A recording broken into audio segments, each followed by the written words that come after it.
Hi there, beautiful souls. Welcome and thanks for watching. I'm Gabriele, retired medium in Germany, and I like to share some of my otherworldly experiences and insights. So this one is about the messengers bringing messages from spirit world. Can be anything. In my case, I'm telling you a little story about the robin. You may know this little bird. It's a typical bird here in Germany that has a very red spot on his chest, not the screaming red, but more like a bit of a rusty, calm red.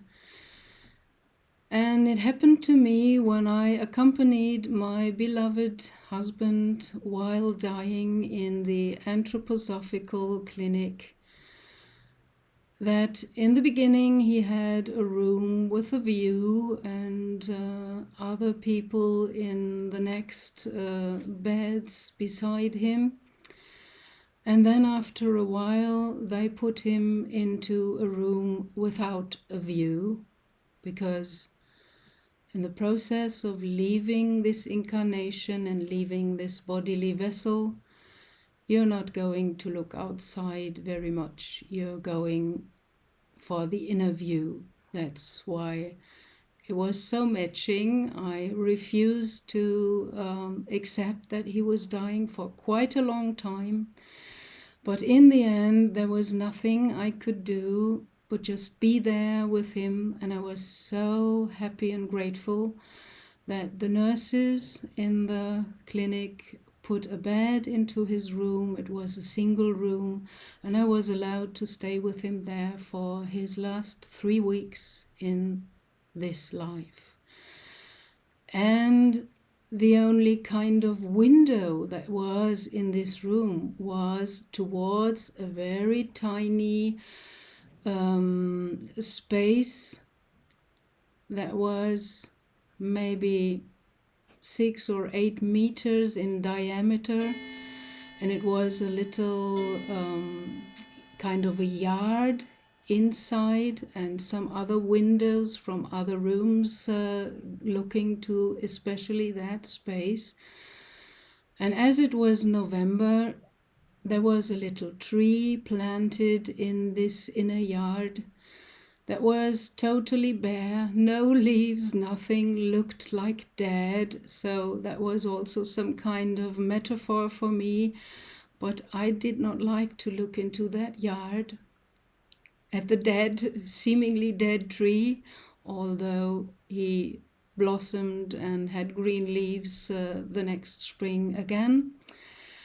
And when my husband finally left his body, I was very exhausted, because for the last nights before I always listened to his breath and I couldn't sleep because I was kind of waiting for the moment and I did not want to lose the moment. And so it happened to me that I just sat down on this window looking into this bare courtyard with the poor little tree.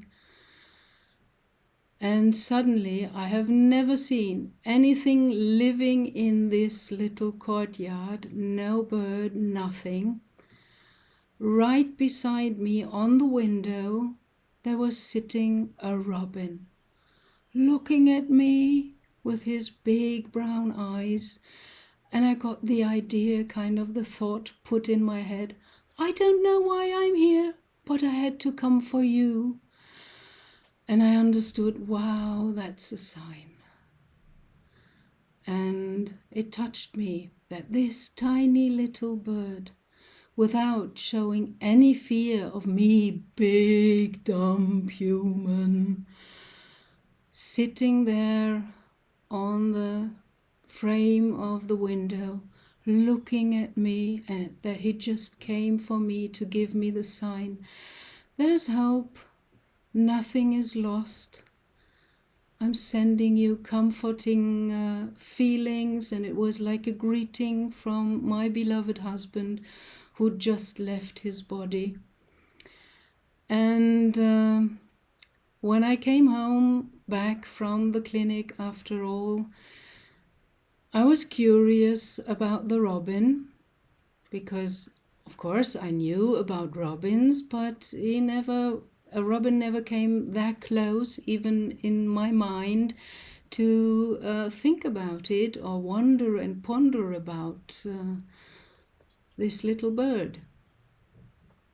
And when I started researching, I found a lot of stories from other people who sat beside a dying beloved family member, and they had their windows open, and exactly after the person left the body, a robin came flying into the room and sat down on the little desk beside the bed, next to the body shell that was still there, as if the soul was coming in, showing, I'm still alive, I'm still alive, here I am. Because the soul is divine. It cannot die. It is eternal, infinite. It can only be deceived or lied to in this bodily vessel. But it is impossible to kill a soul, because the soul is just light, divine light, that for some time unites with a bodily vessel to make human experiences in this 3D material world, by which soul, the love light, ever expanding consciousness, can learn through you, through your experiences, and through your worldview, look upon the outside, so-called outside world. Although it is said in spiritual tradition that there is no outside, there is only inside, and what we perceive as the outside world and other people is just the mirror of what is inside of us. So I found that very interesting, that other people had experiences with robins as well. And researching further, I found a beautiful legend about the robin. And I don't bother whether it's true or not.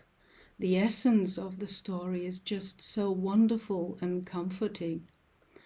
Because the legend goes as follows, that during the so-called crucifixion of Jesus, who realized the Christ consciousness in himself, that's the process we're all onto, that's right in front of our doors, a robin came and sat close to him on the head where the thorn crown was, and a few drops of the blood from Jesus Christ came onto his chest. That's why this bird has this red spot on his chest. The chest is where the heart is. So I really love this legend that connects the robin with